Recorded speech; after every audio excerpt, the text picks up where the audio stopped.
Assalamualaikum, Shalom, Om Swastiastu, Namo Buddhaya, Salam Kebajikan. Selamat pagi, selamat siang, selamat sore, dan selamat malam untuk para penonton setia channel YouTube saya. Kembali lagi dengan saya Regina Medika Siombing. Di sini saya akan membawakan video dengan berjudul sebuah pandangan mengenai sistem hukum di Indonesia. Wow, semoga ini membuat kalian tertarik dengan bagaimana sih sistem hukum Indonesia gitu. Ada apa sih seperti di dalamnya gitu kan. Oke, sebelum mengenal atau lebih jauh lagi tentang sistem hukum di Indonesia, saya akan memberikan sebuah pengertian terlebih dahulu mengenai sistem dan subsistem. Berikut pengertiannya. Sistem adalah suatu kesatuan yang terdiri dari bagian-bagian sebagai unsur pendukung. Masing-masing bagian atau unsur tersebut saling berhubungan secara fungsional, resiprokal atau timbal balik, saling mempengaruhi dan saling ketergantungan atau interdependen. Bagian-bagian dari sistem dapat disebut sebagai subsistem. Masing-masing subsistem memiliki tujuan akhir yang sama dengan sistemnya. Sistem hukum bersifat mengikat dan menjadi dasar atau panduan untuk melakukan segala sesuatu sesuai dengan kaidahnya. Terdapat ciri-ciri dari sistem hukum yang dianut oleh Indonesia. Ciri-cirinya tersebut adalah: yang pertama, terdapat perintah dan larangan. Yang kedua, terdapat sanksi tegas bagi yang melanggarnya. Yang ketiga, tentunya yang terakhir, perintah dan larangan harus ditaati untuk seluruh masyarakat. Wow, ciri-cirinya ini sangat tegas sekali ya. Semoga kita harus lebih matuh lagi mungkin ya, karena ciri-cirinya sudah kayak tepat dan tegas. Oke, lanjut lagi. Berbagai definisi atau pengertian hukum menurut para ahli bisa jadi bukan menjadi hal penting. Wow, kenapa ya? Sebab yang paling penting adalah bagaimana sistem hukum tersebut ditegakkan dalam kehidupan masyarakat sehingga masyarakat dapat memperoleh rasa aman dan diperlakukan secara adil di depan hukum dalam prinsip-prinsip demokrasi Pancasila. Saya akan memberikan juga pengertian hukum ya. Hukum adalah bagian usaha untuk meraih keadilan dalam masyarakat, tetapi tidak sama persis dengan keadilan. Why? Kenapa ya? Keadilan mencakup hukum, namun hukum bukan satu-satunya cara menciptakan keadilan. Hukum Indonesia adalah produk politik. Karena itu, seharusnya hukum kita lebih progresif, mengikat tentang kepentingan semua pihak, dapat dengan cepat tersampaikan. Dengan demikian harapannya kebahagiaan masyarakat terwujudkan. Bagaimana tanggapan masyarakat Indonesia terhadap sistem hukum Indonesia? Tentu di negara kita ini kebanyakan menanggapi dengan kurang baik. Mengapa bisa begitu? Alasan yang disampaikan pun beragam. Contohnya, mereka atau masyarakat Indonesia menganggap sistem sendiri sudah baik, namun pelaksanaannya tidak sesuai dengan diharapkan. Wah, kenapa ada apa nih ya? Peraturannya sebenarnya sudah ada, namun tidak ditegakkan. Buat apa ada peraturan kalau tidak ditegakkan? Buat apa ada peraturan lalu lintas kalau masyarakat sendiri tidak mengikuti peraturan tersebut atau tidak mematuhinya? Ternyata masyarakat kehilangan kepercayaan terhadap hukum Indonesia karena menurut mereka paling cuma wacana doang, gak akan ditegakkan lah gitu. Padahal berjalannya hukum di Indonesia tergantung pada kita juga, tergantung pada diri kita sendiri yang dapat diatur oleh hukum. Kalau kita atau kalau diri sendiri enggak diatur oleh hukum, bagaimana para penegak akan menegakkan hukum? Peraturan ini jika berhasil ditegakkan akan benefit juga untuk ke diri kita, untuk ke masyarakat sendiri gitu.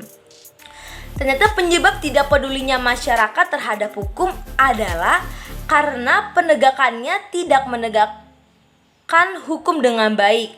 Banyak orang yang memiliki pengalaman buruk dengan penegak hukum. Mungkin banyak kayak pemikirannya kayak buruk tentang penegakan hukum tersebut. Ternyata Di sini saya akan mengutip sebuah pandangan ya. Ternyata penegak hukum nampaknya masih pandang bulu terhadap para pelanggar hukum. Karena sifat pandang bulu tersebut, pandang bulu inilah masyarakat berpikir asalkan punya uang atau punya koneksi tertentu maka bisa terhindar dari hukum. Orang-orang yang memiliki kerabat yang penting dapat terhindar dari hukum dengan mudah. Jadi banyak yang beranggapan di hukum Indonesia itu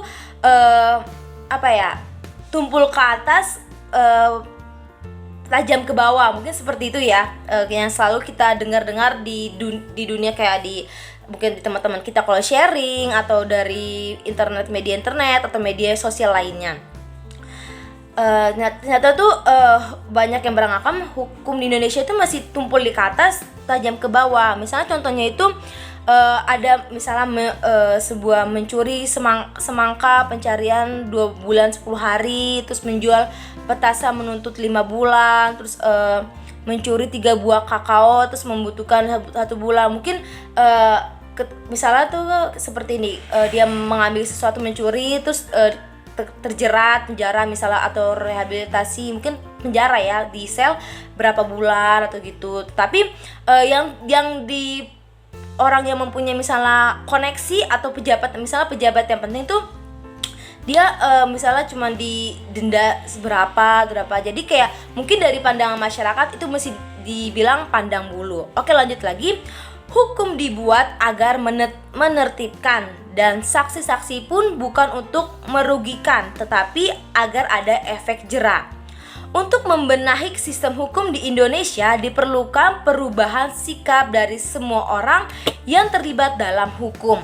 Penegakannya harus lebih tegas.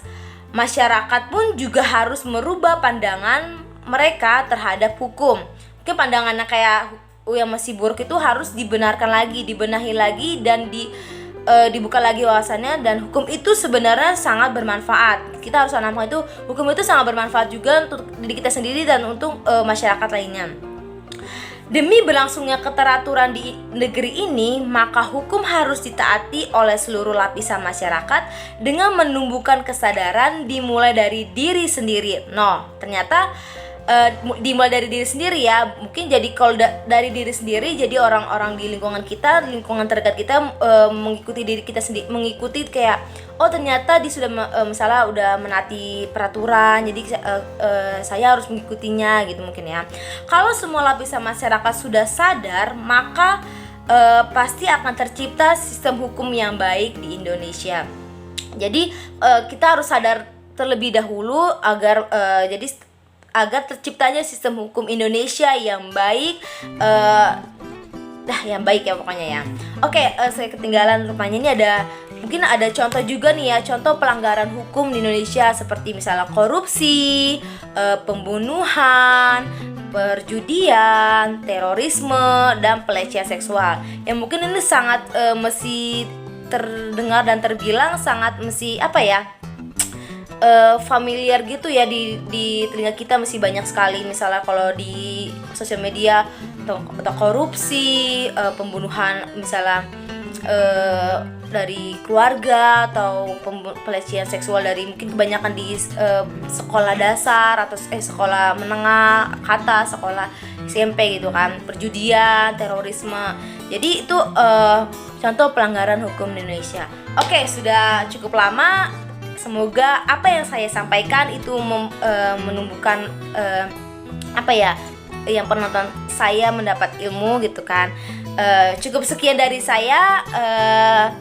Mohon maaf bila ada pengertian perkataan yang mungkin kurang pas atau tidak berkenan di benak penonton.